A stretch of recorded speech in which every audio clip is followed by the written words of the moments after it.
coronavirus su nekkee jëlaaguloo ko kon fexeel nga dem jëli ko tardewul. Get vaccinated, out from getting COVID. Arsa bopu aksa deka no baken sick. Jal como lu wasun buke end this pandemic. Everything they look normal. Bye bye to COVID.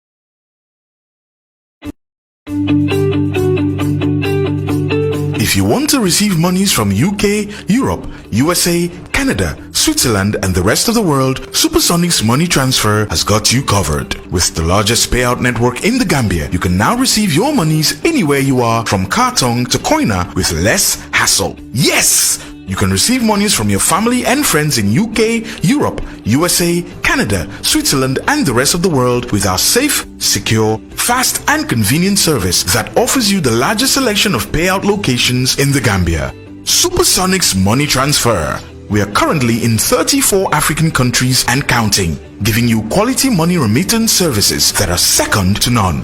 Visit the Google Play Store or the Apple Store today to download the Supersonics Money Transfer app and enjoy excellent money transfer services only with Supersonics.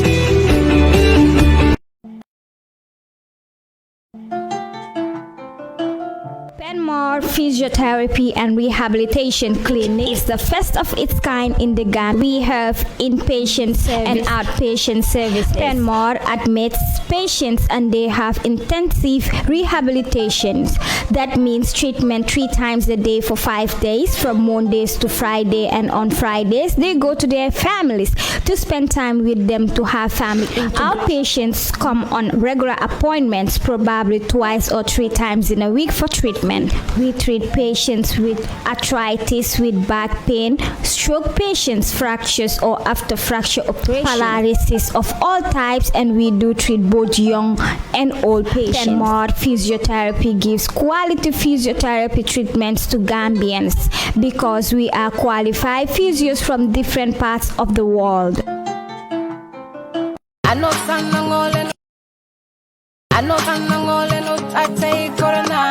Bukan waringe si million sa jupae kungangar ama pikreti coronavirus. Coronavirus kwa kaka sumut kanu manje bajuta nile, bajuta nine, bajuta nifa, bajuta nine, bajuta stek. Kaka ka sumut kanu manje bukana tuku gore.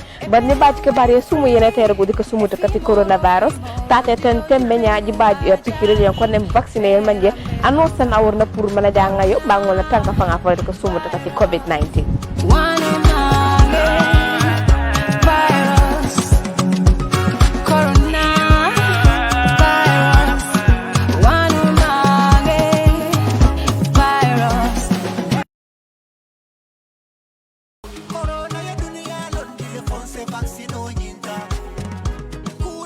Muntata famo million jama wala linyim pingota coronavirus musasa sotoringansi andin amala nyimu keleti wala nyimu musuleti aman sibo nyoto mo wini jama fata findu banko kan wala linyim sasa soto andin ay fale coronavirus man jaral soto bari fanan akibar dima mumunti ay pingu soto le.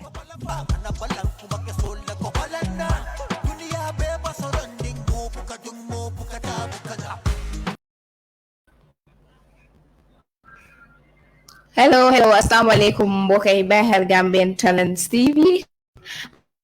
am na yu di leen dal fii si rajo bi bàyyi ko Gambian TV kon ni ko baaxee defee rek noonu ci poste bàyyi ko waxtu bi daal am toog si seen kanami télé mun na ubbi buntu jokko yi indi leen seen favorite programme bi di biir Gambia Show ñu fas yéene waxtaane lépp nga xam ne mu ngi xappun si biir Gambia bi fii tey nag ñu fas yéene indi leen topic bu interesting bi nga xam ne boobu la ñu bëgg a waxtaane ak yéen as time goes on dinañ ubbi line si pour ñu mun a call bokk si am programme bi comme ni ñu ko defee saa su nekk rek du man kenn man fi nekk dina am suma beneen naataango bi nga xam ne tuuti am mu fi bi nga xam ne moom rona wéer woon dafa dawoon waaye dellu si waati na so na ko bàyyi rek mu daal di nuyoo asat bi ak nit yu nekkee si xam naa ne gars yi namoon nañ ko waaye na ko bàyyi rek mu daal di nuyu rona wéer welcome back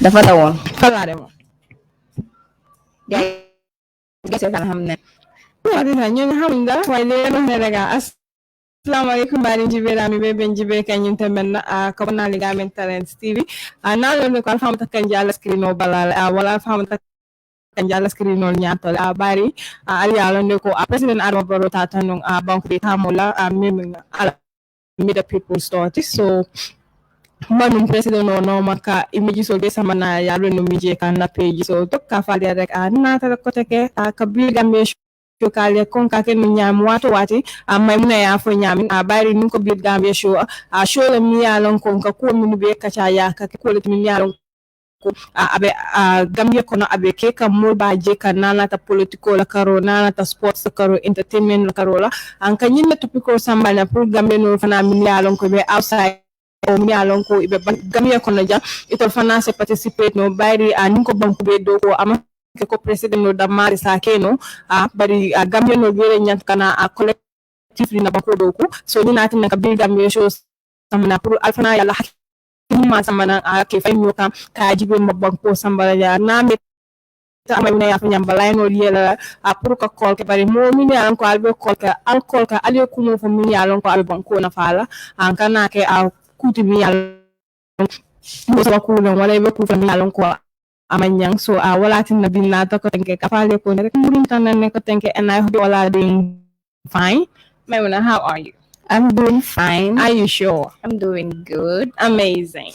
It must sound so nice. No, it's not nice. Oh my god. You go jadi bubandi ko ni am welcome back. Am na gay namon nañ ko.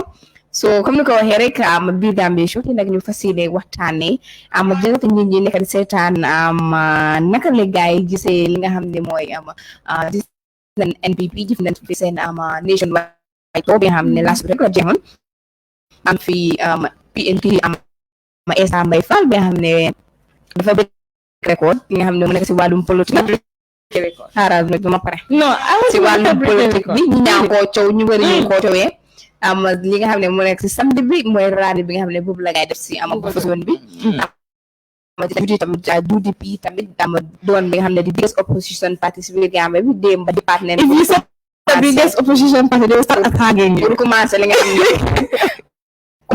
xam ne moo nekk seen nationwide tour nga xam ne boobu la ngay commencé démb so loolu lañu bëgg a laajte gars yi na leen ko gisee képp nga xam ne bëgg nga ko jóg dem mun naa ko 7949214 pour mun a contribute ñu daal di la dugal si programme bi tam nga daal di joxe sa contribution because suñu biir Gambia moom si atum politique nekk si weerum politique la si jamono politique la nekk bu yàgg rek Gambia nen daal di dem commencé li nga xam ne moo nekk sànni kata pour mën a gis na mun nañoo sànni kata so fu nekk ni political atmosphere is getting interesting every day da nga dégg coow US da every day nga story US so leen wax ne rek politique baax laaj ko ñu la naa rek naka ngeen gis si biir Gambie bi fii so wala sama tam ma laajte ko parce que moo ànd ak président bi ñoo demoon ko so ma laajte ko naka la gisee li nga xam ne moo nekk political activities yi nga xam ne ñu ko biir dëkk bi fii tam xam nga wax naa ne Essa Faal def na political rally bi nga xam ne moo nekk si bu fa zone bi te lu doon na la xam ne pour na crowd bi nga xam ne bu bëri moom mu sa taxaw na wax ne kontaan na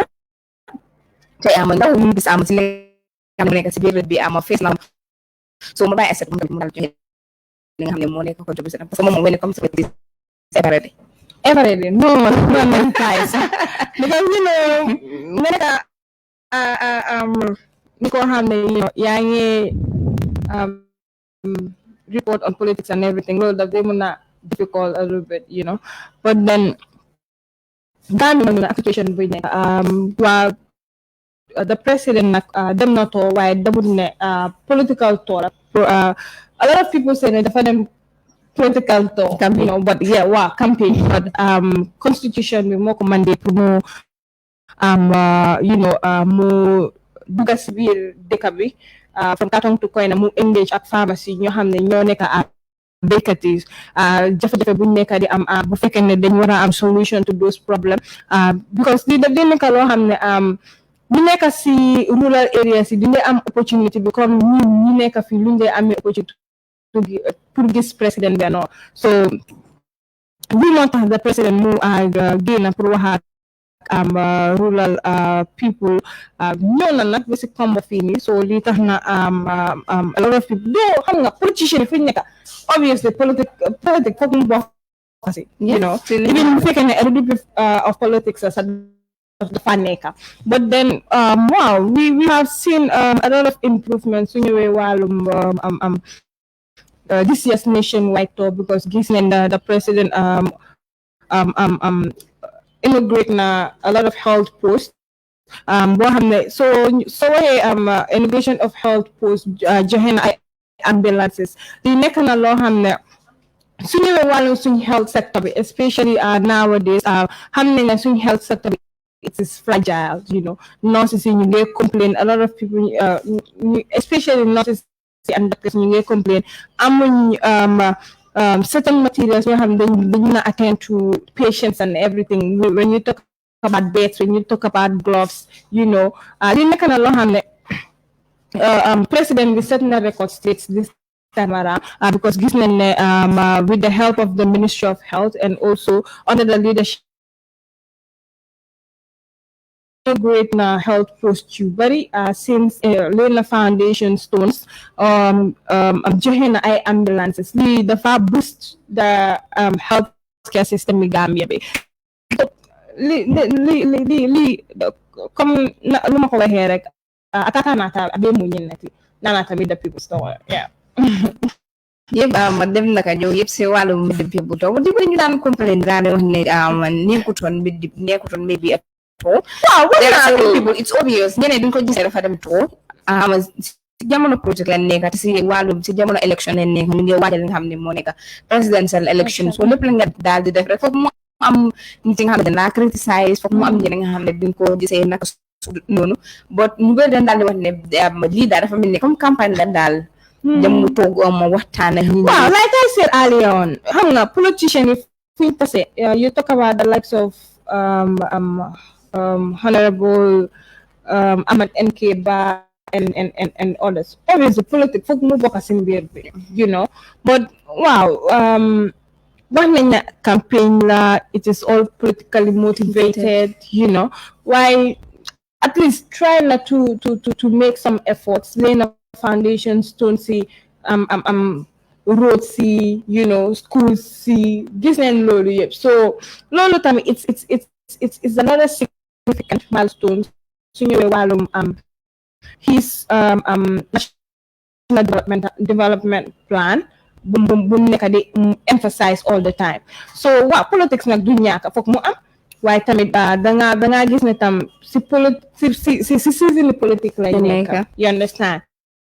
And the 2016 elections we are seeing number of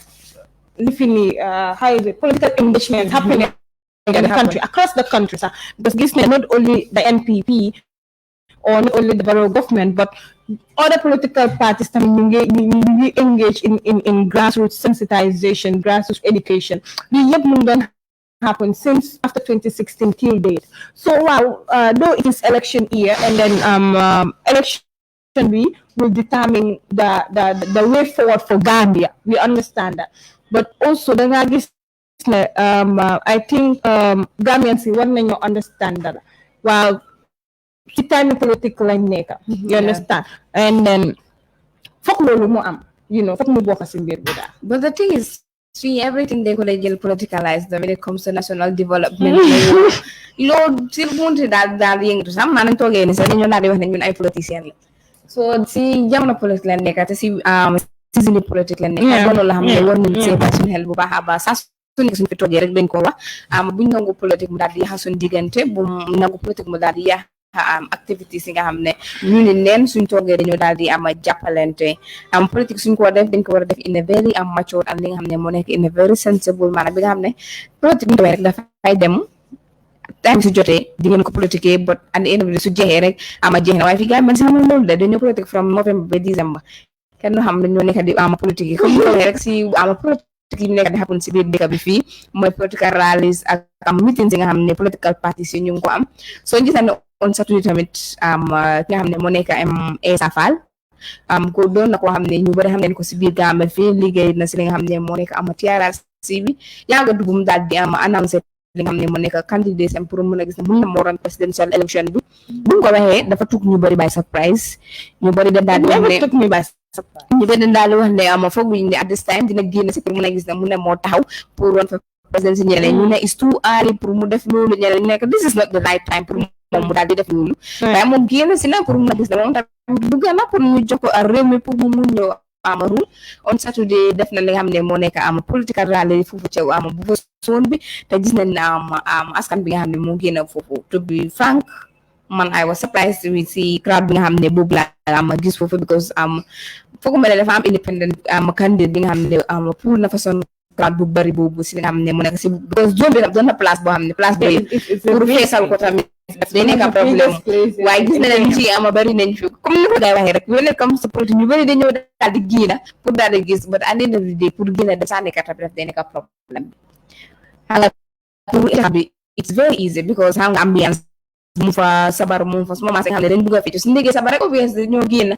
pour dem fekkee li nga xam ne loolu moo fa nekk bot comme si li nga xam ne moo nekk sànni carte loolu day nekk ay problème so waaye su nga jàngate bi daal di as independent candidate because I'm one is li nga xam ne moo nekk political I think SFR is one of the most fastest politician to grow.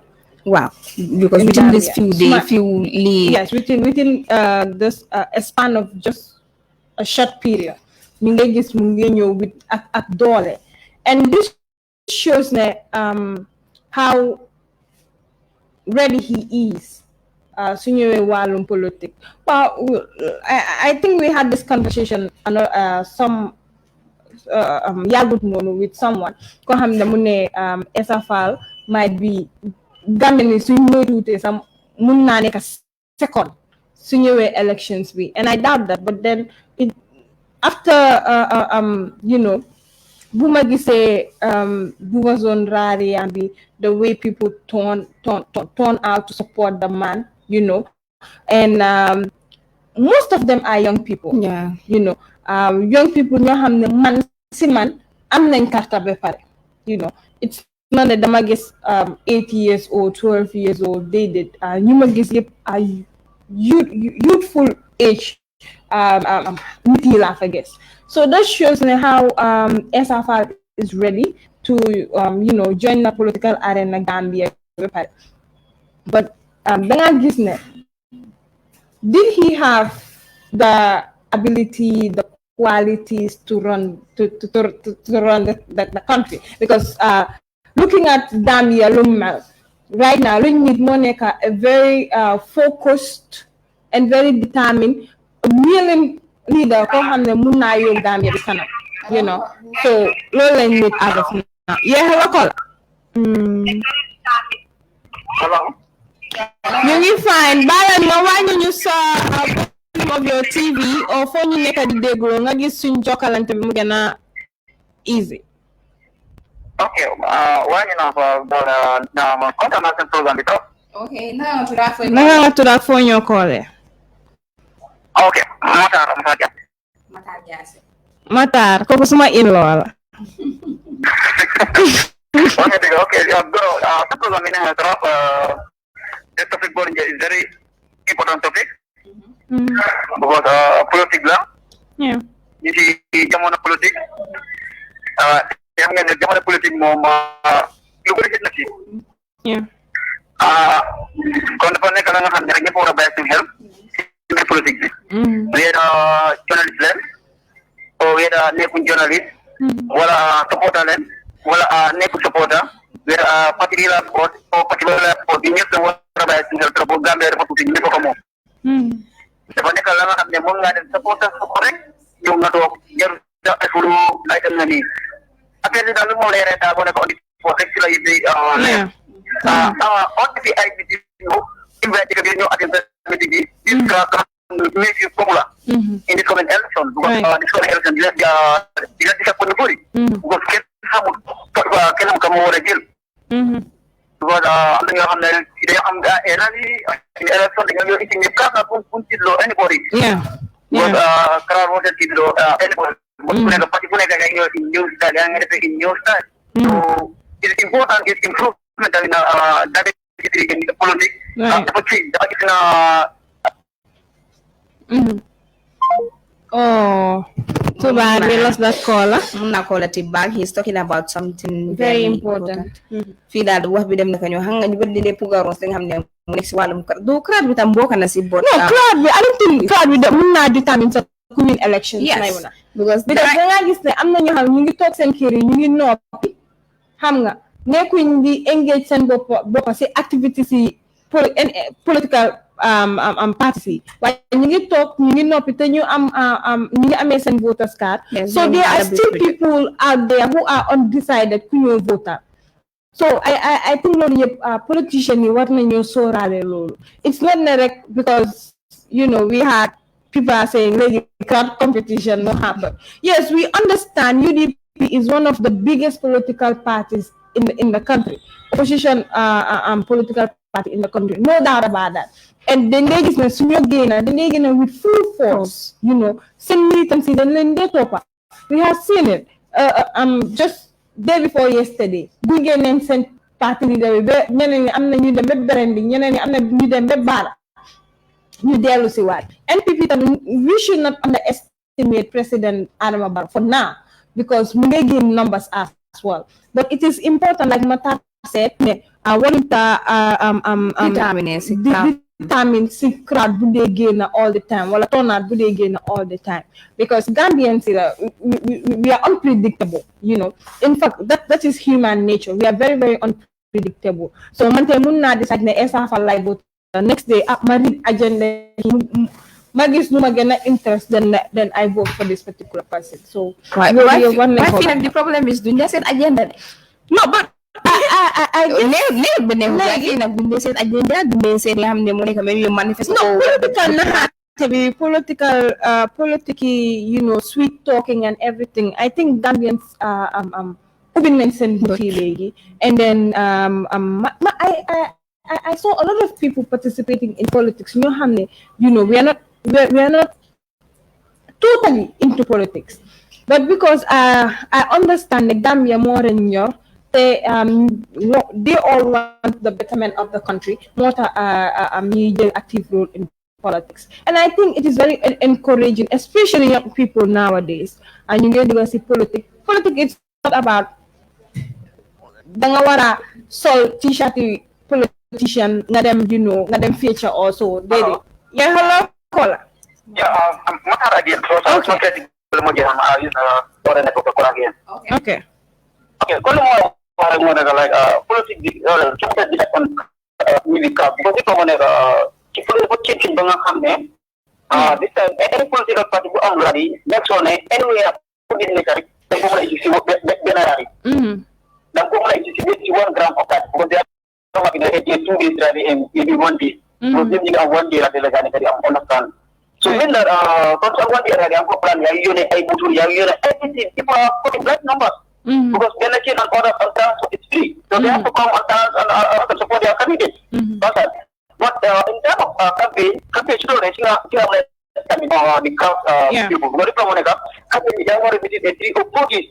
So on the 3 or 4 days, don't want to take up one of them. Example, yang orang in Bozon. So yang Bozon, yang orang example maybe yang orang cross. So orang cross, if it's only orang cross, we don't go because they have some in the understand? So really prominent. Gambia we are Gambia then you ketika kona ini orang kiri, sungguh kiri tapi jika tidak ada election dia akan have peaceful election untuk jaga dia understand? But Allah yang dan ini tu tapi dia waktu tu Allah yang macam dia itu do everything this college election. Yeah. But we know this time we talk about different a lot of fame of politics in Gambia.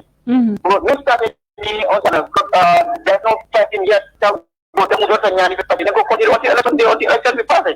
This maintain peace. Peace more than important on whatever election that is going. Jangan tu Amerika election bunyi lah bunyi. Konsum mage the party leadership. Also all the party leaders na. Anybody problem with the platform, during a speech, please whether it is respect, or what something as a company on time. Then dimension of politics. I can't want dimension of politics. So kung ano pati leaders is the one that so you meeting it all the social media platform what they are using they are people then what about their party agenda or the punya work makan nih tempatnya work kenen work di sana ada yang lupa di pusat ada betul ada problem apa so kung ada all the journalists too, because you also have big role to play on this one. Right. Because this comment also, all the journalists have a big role to play. All the journalists, we know each journalist has a party to support, but be independent as a journalist that the code of the conduct says concern. New journalists, they will code of conduct. We go already identify. We are independent, but some platform just do it as it is.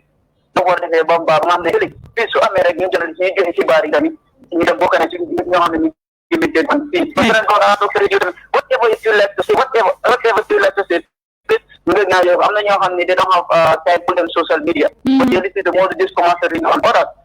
Journalists can be one of them, message, let's have a game. If politicians want to supply good and certain message that you the journalists more common of stop on the place, you guys maintain this stop in social and the peaceful election.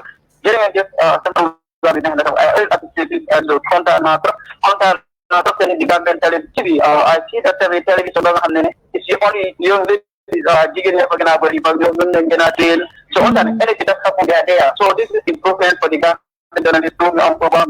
This is unlike a government TV. So I think all governments have to come and support them, get your own upload so that they can have future so political thing upon the government TV, the about the couple of event be as far as on the later. So para send the so you need here from staff of the government from the end to down. That's one of them person that will look upon a kind of one. Well, man, the next one, you're having a fast number. Thank you very much, Matal, for that. I want to carry you. I'm sorry. Yes, you said something very important. Li nga xam ne ñi ñëpp boo leen say bàyyi suñu xel mooy ci wàllum politicians yi ak ñi nga xam ne moo nekk journalist seen bopp they have a bigger role to play li nga xam ne moo nekk presidential election. Gis nañ fi loolu xam noonu 2016 loolu te loolu kenn ñaana ko yàlla mu daal di happen si atum 2021 because atum 2021 gis nañ political parties yi gën nañu bëri nit yu nekk di participer ci politique bi gën nañoo sakan mashallah so di moo ñu mun a understand and di moo affaire yi gën a easy si ñun but suñu jëlee di suñu personal sentiments di dugal si li nga xam ne moo nekk si wàllum politique bi maanaam classe bi dafa gën a bëri te jafe-jafe suñu wéy du seet ne kii si parti bi la nekk si parti bi la nekk jafe-jafe yëpp si ñun ñëpp la moo ñëw so ñun daal ñu war a jël everything upon ourselves pour mun a gis ne mun nañoo make things easier for us si wàllum politique lañ nekk si jamono politique lañ nekk so buñ nangu politique mu daal di yaaxa diggante yi so ñu daal di wax ñu nekk di seetaan rek képp nga xam ne bëgg ngaa kool number yi ñu ngi ko teg right in front of your screen pour nga mun a gis ne mun nga koo jël nga daal di kool ana waa America Ibrahima xam naa tey moom naa dafa dem liggéey wala xam moom fu mu demee daal moom tamit ñu ko wax ne rek ñu ngi ko bàyyi xel bu baax because moo tax doon nañ ko xam ne every time suñu am suubi that day call pour mun a gis ne mun na moo joxe contribution pour wane ne Gambia moo ko ñor especially si nga xam ne moo nekk si wàllum politique because soo politique bi ñëpp a dee daal di yëngatu because it's something nga xam ne moo dee defar réew mi moo dee yaxa réew mi so politique doon na loo xam ne war nañ see bàyyi suñu xel bu baax a baax si atum politique nekk and as time goes on dinañ daal di gis moo political rallies moo meetings yi nga xam ne political parties yi dinañ ko organise pour mun a gis ne mun a ñëw waxtaan ak nit ñi because this is election gis naa difference bu wër bi nga xam ne am na doon na loo xam ne ñi si dañ teel a English li nga xam ne nekk si wàllum sensitization bi before election bi doon na xam ne su ko daal di def ñi dañoo daal di xam ñu mën a xam fan la ñoo daal di sànni seen carte ba soo toogee ba nga gis ne bi election bi gannaaw suba rek nga bugg a gis dem pour mun a wax ak nit ñi obvious ñi bi mun a xam fu ñoo daal di sànni seen carte appreciate na li nga xam ne loolu la daal nekk def maanaam daal ñen dañoo commencé politique. Well, I think grassroots engagement it's very important and a lot of people were engaging in it. Hello, ngeen def? Jama rek tur bi ak foo ñoo koole. Man la Dr. Samba. Hey, na ngeen def nag? Jama rek. That's very good.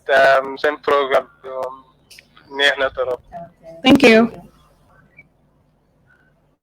Okay, comme rek ni fi waajo jógee rek lu doon wax rek mooy the most important thing lu Gambian yi yëpp war a fulla te def ko fayda tamit mooy ñu make sure ne not benn individual bu mu tax suñ réew mi ñu misuse ko nen xam ne ni ku taxaw just rek dafa bëgg pour ñu jàppalante moom pour mu mën a liggéey réew mi so su fekkee loolu rek la kon réew mi ñëpp la su yaaxoon ñu ñëpp la yaaxal nekkut opposition bi nekkut parti bele ñëpp la yaaxal te ñaanuñ ko yàlla Gambia su amee problème benn kër su amee problème sax xamal ne there is 10 or 15 compounds yoo xam ne nii ñu si problème boobu noonu ñu ngi koy jooy ñoom it because family leen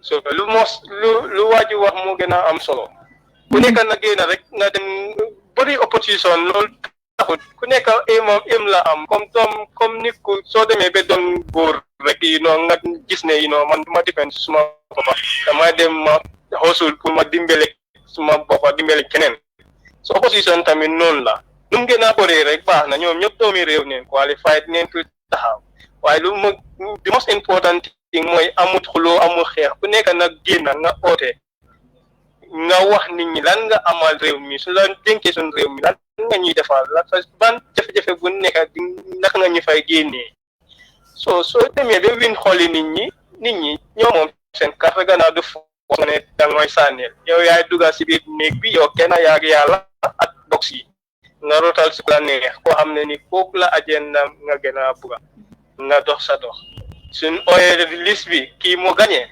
suma bos su fekkee gagné wut naa xam ne comme éene naa ko du yow yaa perte yow ku nga éene moom moo gagné wut yow kii ko rek te amul bii gagné wut xanaa next time after ngeen seexoo jaama ñu ànd ak jaama ñu xaf di ree ko luñ xamee Gambia ñun ko xamoon da ngay dëkk si kër bi sax di dem fanaan ji si kër beneen kër koo xam ne nii sax nekku lu ko taxawoon mooy rek da nga ñeme wante woon da nga dee xam ne ni yow foo mënta dem rek sa kër la waaye léegi nit ñaa ngee dawante ñi ñaa ngee nobbante mel ni Gambia ñu ngee go to very nasty life boo xam ne nii kenn mos ko experience so thank you so much.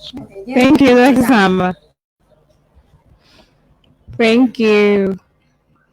ñu ko jaajëfal bu baax moom tamit wax leen kat yi mu bàyyi ma moom tamit doon na nit ko xam ne dafay daal di ko all the time pour mun a gis ne tamit mun naa contribute si programme bi o topic bi nga xam ne boobu lañ daal di am soo ñuy wax ne rek ki nga xam ne bugga nga ko rek nama si ñu ko muy 7949214 7949214 mooy nama si nga xam ne soo ko jëlee rek dina la dugal si waxtaan bi nga mun a bokk ak daal di andi tuuti kaddu si nga xam moo nekk si activité politique ki nga xam ne mu ngi xapoon si biir réew mi fii wax bi buñ naka ñëw buñ nangu politique mu daal di yaaxa suñu diggante buñ nangu politique daal di politique suñu dafa ñëw mu dem but ñun as Gambians ñun as ñi nga xam ne ñoo dëkkatu géeda ñoo ne defal lu nekkatu géeda ñun dañoo stay politique bi dafa ñëw rek for a certain period of time mu daal di dem.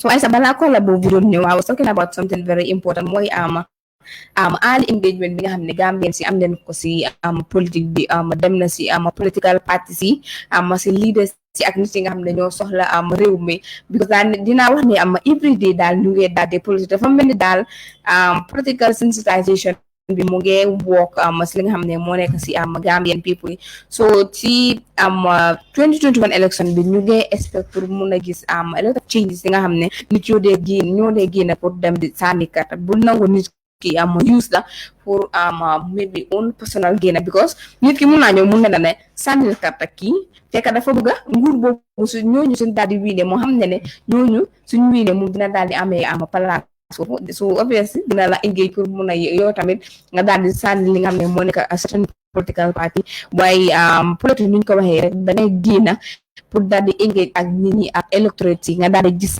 lan nga amal nit ñi si loolu nit ñi foofu lañ laa daal di oluwee pour mun a gis ne mun na laa jox sa carte waaye yow soo nekkut di génn si nii yow doon nañ ko xam ne dangaa nekk di daw nit ñi bépp time politique si jotee rek bëgg ngaa génn si nii obvious ñi tam duñ joxee seen ama biñ joxee seen ama carte politicien muy daw nit yi de léegi moom ne foo mu si nekk rek dinañ la fekk they all on the activities yeah ñu si activities yi pour mun a gis ne ñoo sensitize mun a ñoo sa I think in Gambia we have a very wrong perspective su ñëwee wàllum politique because da ngaa gis ne nit dafa taxaw si podium bi mu wax lu ñaaw nit te which I think it is wrong politique soo ko def da nga jaay sa agenda bi sa policy sa programme si that's what nit yi nekk other countries loolu lañ dee def you know instead of just nga taxaw si podium bi yaa ngi you know wax kàddu yu ñaaw nit and stuff politique su ñëwee nañ politique but when it comes to development centered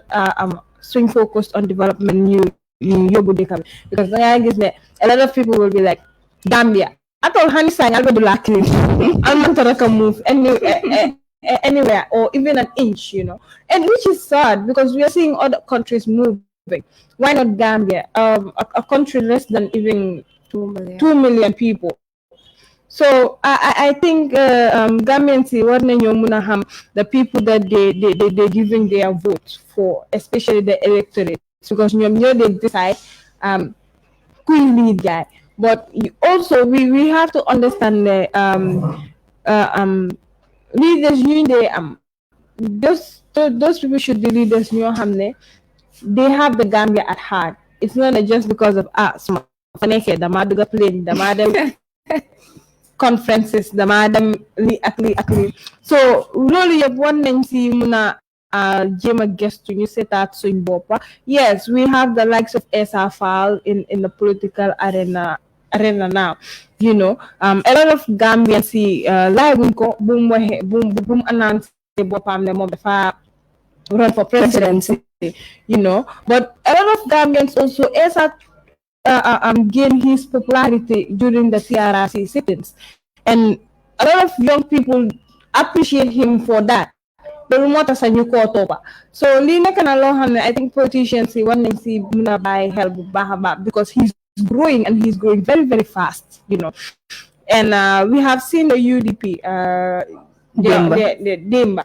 They're on a nationwide tour right now. They're selling the 5-point agenda because our guys are with them and they were alive, you know. That shows how willing and ready UDP are with regards to this elections, because this is the election that would determine send whatsoever it is. So it is important because at the end of the day, this year's election, it is important to each and every Gambian, but also to these politicians, political parties, because the Nagis I'm not going for over 25 years, you know.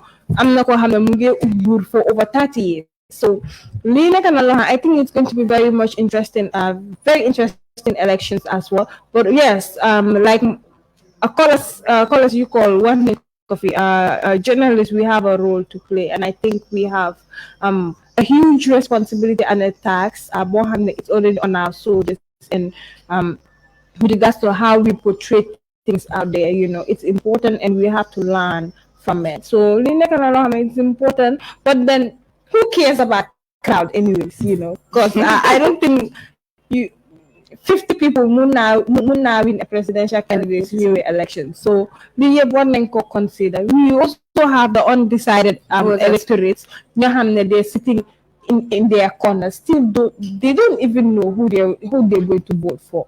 But yes, I am urging Gambians to read out, to go and then read the policies and programs of these political parties. At least, probably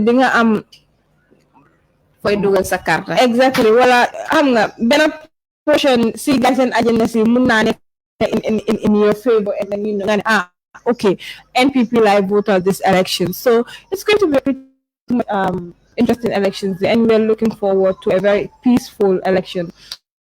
Post-election and pre-elections. I think it's important. I'm an undecided voters. I'm an undecided voter. I am undecided voter. Undecided voters. Undecided voters. They don't even know who to vote for. So Madeleine want to send Bill Kabeshola would like from Gambian Talents TV from Monday to Thursday. So the number to call is 79492147 794921 mooy number si nga xam ne su ko xoolee rek dina la dugal si ama programme bi nga daal di boo ko joxee sa contribution ci topic bi nga xam ne boobu lañ leen amal tey. So ñu ngi am seet li nga xam ne mu nekk yëngu-yëngu nga xam ne ñu ngi am si wàllum politique bi, because ñun si am weerum politique comme ñu ko may rek December 4 am yàggatu soo seetee rek ñu October November rek moo des rek ñu daal di dugg si ama December loole naa yaakam daal di commencé li nga xam ne moo nekk ama sànni carte bi so ñëpp a ko yàkkamti daal yàkkamti moom mi sama tug ne xam naa mu ngi ko yàkkamti mu ngi yàkkamti li nga xam ne moo nekk presidential election bi so ñu la wax ne rek ama politique dem na ko ñëw dafa ñëw pour ñu daal di kafante pour ñu daal di reetaanante waaye sa fi mu nekk di politique jaral na ñu bëri lu nekk politique yaa xam ne diggante yi especially presidential election bi fi amoon in 2016 yaa xam ne diggante to the extent of there were certain people sax jàmmalante bu gaay amoon wii baag mënatuñ ko old name of what politique waaye ñun mënuñu politique yes dem na ko ñëw rek dama diw da nga seet parti bi nga support ki mu seet parti bi nga support rek ngeen daal di kafante di si di kaf di ree si loolu but fii daal dañ dee jël suñu personal sentiments jiital ko si li nga xam ne moo nekk politique te loolu soo ko daal di ko def rek di nga daal di am ñaaw jafe-jafe yi nga xam ne di nga ko am si nit yi nga xam ne ñooñu nga nekk di dikkal fii ñu ngi nekk fii as an office as a family but it's obvious dañoo am nit yi nga xam ne dañoo am different political parties yooyu la gars yi nekk di support waaye comme ni ko Matar waxee rek ñun suñu liggéey bi mayut ñu daal di def loolu yow la da nga am sa voters card ba suñu sànni carte jotee nga dem sànni nga dem because political party bu oote da ngaa dem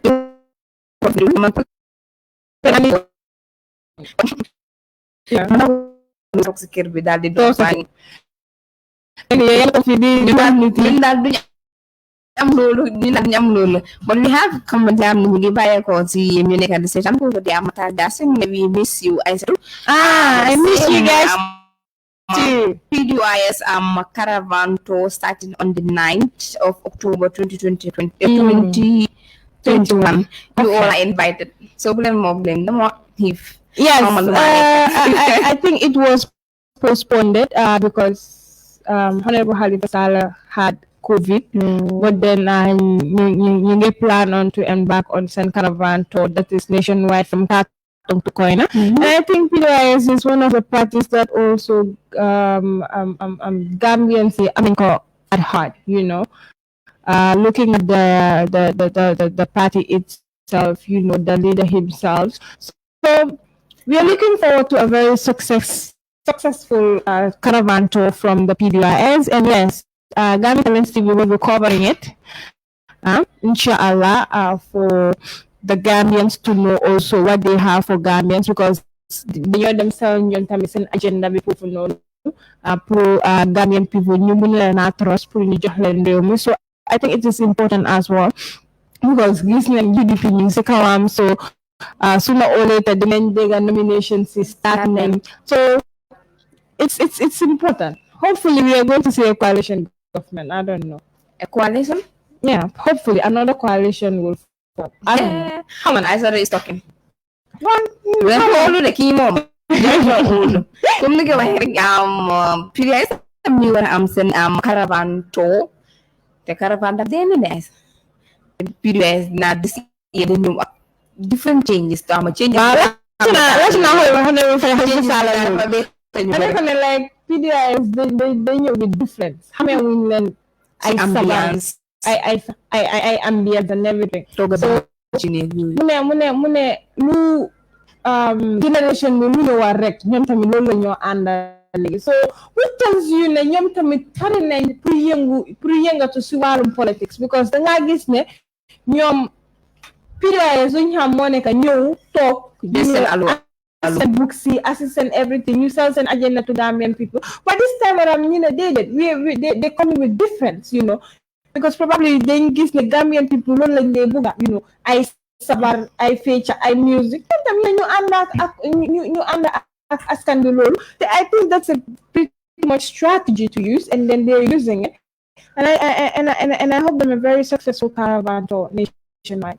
Yes, caravan tour without the ambiance with the nga nga gis ne ñoom tamit dañ dee bëgg pour engage ak ñi nga xam ne moo nekk electorate loolu doon la xam ne bépp political party loolu dafa war a nekk seen top priority because soo gisee ñi dañ laa óolu ñoo jox la seen carte dafa fekk dañ xam yow yan plans nga amal Gambien si soo génnee nga daal di gis nu politique bi dee demee da nga xam ne yes Gambien si Gambia daf leen ñor ak li nga xam ne moo nekk politique bi tamit daf leen ñor but di wéy ñi nga xam ne noonu leen dee portrait suñ information bi out there nu ñoo waxtaanee ak suñ nit yi nga xam ne ñoo sànni carte pour mun a gis ne ñun mun nañoo daal di gagné because yow doo mun a toog as a political party daal di wax ne yow soxlawuloo ay nit soxlawuloo maanaam crowd comme ñu ko crowd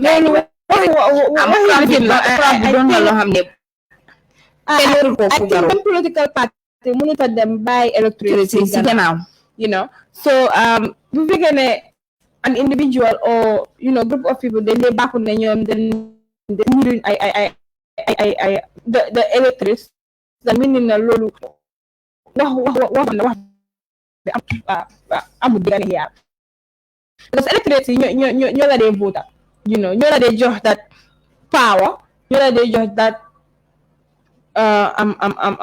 supreme everything so waxee ne yow you don't need those people that will vote for you then koy need léegi that's the question xanaa yow ak sa carte moo am solo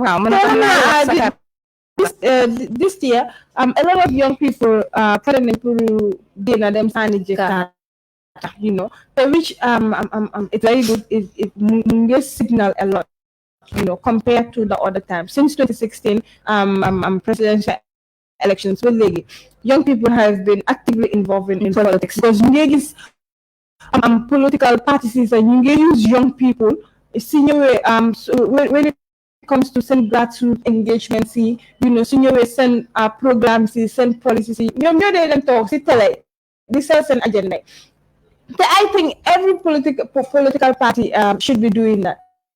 We have to give the devil its due. We see the UDP doing the same thing. We see the NPP also using the radios to sell their political agendas. We are seeing all political parties also doing that. But UDP has been constantly, sensitizing and educating people with regards to send policies and program. And if political parties are doing this, I think Gambia, we're going to see a very interesting elections this year, and we will vote for the right people in our right offices. Fii daal wax bi dem na ko ñëw daal election dafa doon season bu interesting election bi nga xam ne bu interesting la si biir Gambia si wàllum li nga xam ne moo nekk politique bi fii but di ñaax nit ñi rek dañ defee politique bi nañ ko defee ndànka bu nangu politique bi daal di yaaxa suñu ay diggante ak ñi nga xam ne mooy political parties yi ak ñu jiite li nga xam ne moo nekk political parties yi it's high time pour mun a gis ne mun nañoo génn pour mun a gis ne mun nañoo engage ak ñi nga xam ne moo nekk electorate because electorate suñ la óolute suñ xamut yow lan nga amal nit ñi it's obvious doo am ñi nga xam ne ñoo laa jox seeni carte. I am not going to vote for anyone but daal newul fii the only political parties yi nga xam ne génn si leen ak seeni ay agenda ñi mun nañ ko compter te Gambie fi mu nekk ni we have almost more than 15 political parties nga xam ne ñu fi ak talkless of mooy independent candidates yi nga xam ne ñoom tamit ñu ngi daal di taxaw so political parties tam I think it's high time pour mun a gis ne ñu mun nañoo génn si pour mun a joxe seen agendas to the people seen policies yi seen plans yi nga xam ne yooyu la gaa yi because appreciate ne li nga xam ne moo nag yëngu-yëngu bi nga xam ne boobu la gaa yi nekk def si wàllum politique bi ñu daal di avoid li di hate speak bi the issue of tribalism daal di sagante nga taxaw in the platform instead of nga sal sa agenda instead of nga convince nit ñi pour mun a gis mun naa ñëw join sa political party but yow nga taxaw foofu di backlash ante di tronte kale su waxee ba tekkale wax when it comes to the issue of tribalism loolu doon loo xam ne war nañ see bàyyi suñu bu baax si li nga xam ne moo nekk si wàllum politique bi because last week rek si Thursday bi waxtaanee nañ ko maanaam si wàllum tribalism benn comme si wàllum politique bi because gis nañ ne jamono politique bi the issue of tribe mu ngi daal di yaaxal li nga xam ne moo nekk activités yi nga xam ne yu bëri mu ngi happen si politique bi because da nga tuddee certain political party ñu jël certain tribe label ko foofu nga oote certain political party ñu jël certain tribe daal di ko label ñu si towards political party loolu doon na xam ne ñu ci bëri rafetlu wuñ ko politique doon na la xam ne dangaa seega gis nit yi nga xam ne loolu lañ amal pour réew mi comme ni ko waxee rek politique mooy daal di defar réew mi politique mooy daal di yaxaare because jafe-jafe yi suñ ñëwee yow ñëw na si nit yi nga xam ne ñu leen daal di jox seen carte pour mën a gis ne mun nañoo rule because fi mu nekk nii ñaa ngay jooy ne maalo dafa seer dëkk bi amul security léegi dafa seer pass dafa seer I said this in some conversation ne leader bu ñëw they try to make some reforms Monica suñ security the cost of living education transport create job opportunities for young people. These are sectors yoo xam ne suñu amee a very naka laa ko waxee sax you know a very focused politician koo xam ne knows the importance of this sectors Gambia dina mën a develop. But then I guess most of these people, infrastructure is important. We understand how important infrastructure is because the demona, connect swing rural areas, swing action combos, tell all the data create them. It's very, very important. But these are sectors I think any government bunyo in place will work on those sectors. A very interesting and a very developed Gambia, inshallah. Because looking at the security system, we are still finding it difficult, because no one is safe now. You have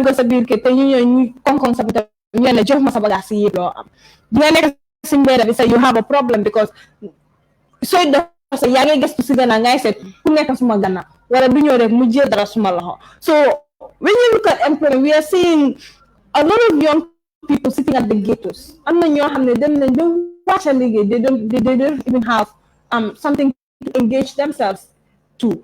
So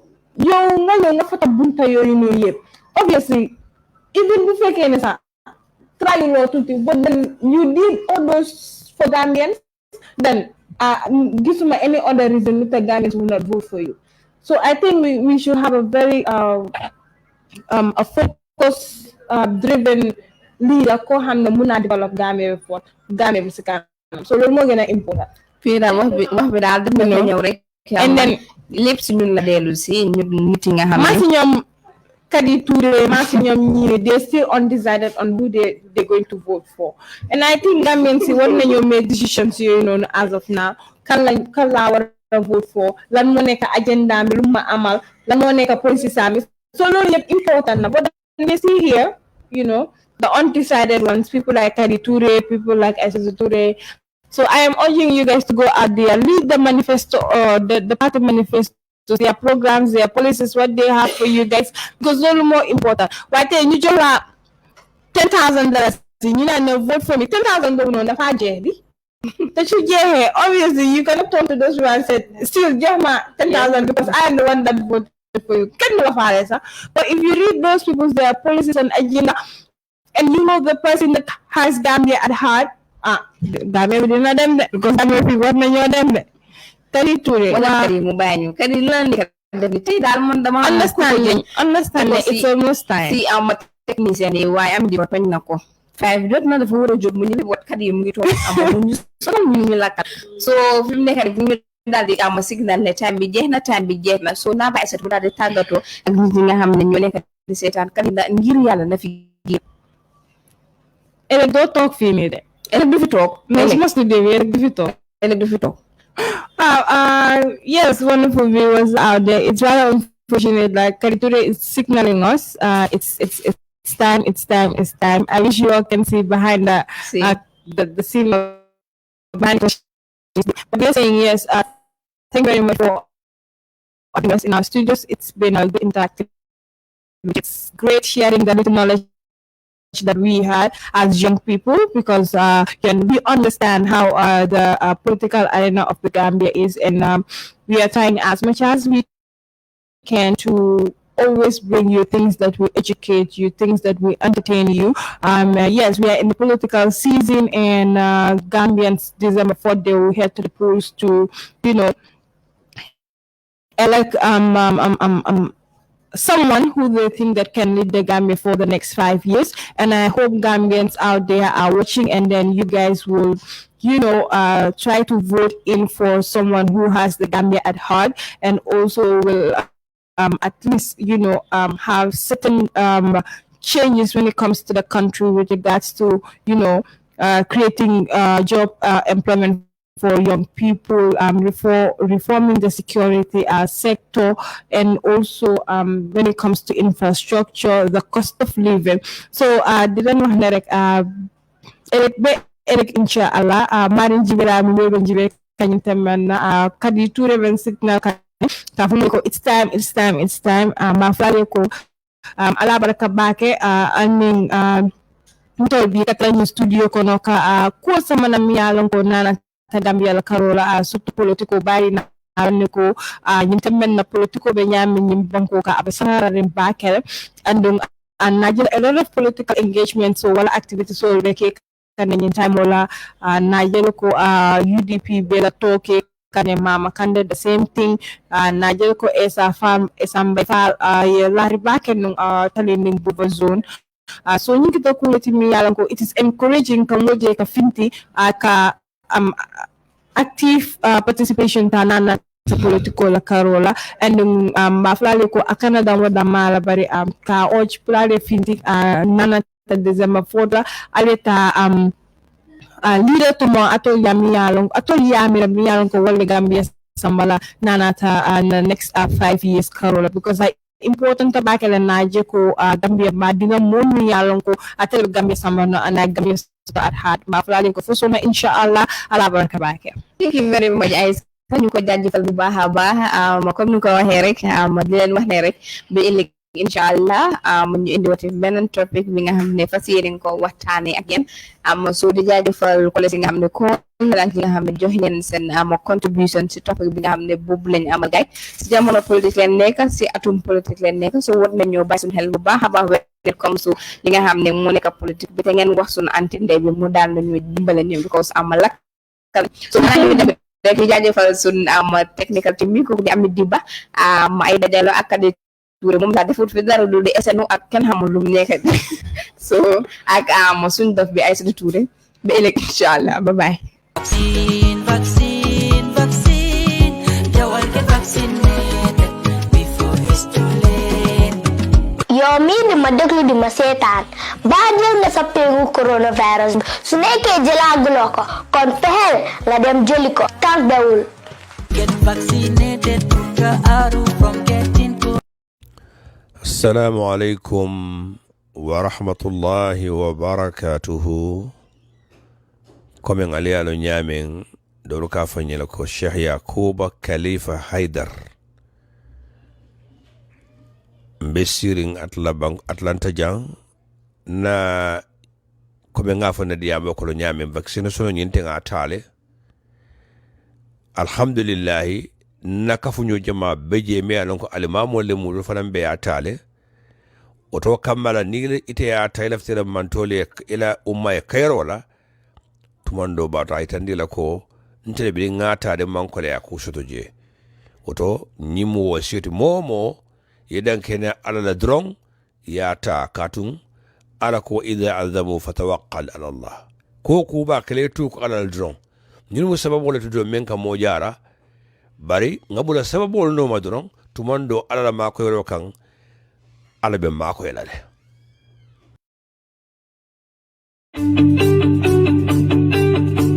If you want to receive monies from UK, Europe, USA, Canada, Switzerland, and the rest of the world, Supersonics Money Transfer has got you covered. With the largest payout network in the Gambia, you can now receive your monies anywhere you are, from Kartong to Koina, with less hassle. Yes! You can receive monies from your family and friends in UK, Europe, USA, Canada, Switzerland, and the rest of the world with our safe, secure, fast, and convenient service that offers you the largest selection of payout locations in the Gambia. Supersonics Money Transfer.